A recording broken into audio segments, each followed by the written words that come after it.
એનાથી વિશેષ કહું એવું એક પણ ગામ બાકી નહીં હોય જો આ ભગવા ભેખની સમાધિ વગરનું કોઈ ગામ ખાલી હોય. અહીંયા નહીં, ગુજરાતમાં નહીં, પૂરા બ્રહ્માંડમાં ભારતમાં ફરો, એક પણ ગામ એવું નહીં હોય જો આ ભગવો ભેખની એક સમાધિ ના હોય. એક ગામ મને બતાવો કે જે બાવળીએ માળા ના કરી હોય. એમના નામ રહ્યા છે, એમના નામ ચોપડે ચડ્યા છે હો. અને એવું આ ધર્મનગરી કહેવાય એવું ગામ. અને એમાં સ્વસ્તિકપુરી બાપુની એક બીજી સમાધિ પણ છે. તમને ખબર હોય કે ના હોય મને ખબર છે.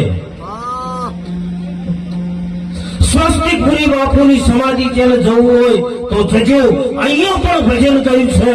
અને એ જ ભૂમિ ઉપર જે વડગામ તાલુકાનું ડાલવાડા ગામ છે ત્યાં પણ ગામ વચ્ચે વચ્ચે બાપુની સમાધિ છે.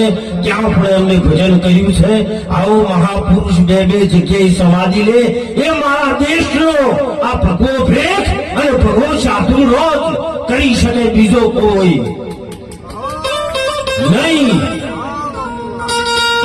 છોયા બધાય વંદન કરું છું. બધા ધર્મો મહાન છે પણ મારા સનાતન ધર્મ જેવો બીજો કોઈ ધર્મ નહીં હો. એ સનાતન હું છું વખાણ કરું. વિચાર તો કરો જ્યારે આ ગામમાં અને એના માટે કદાચ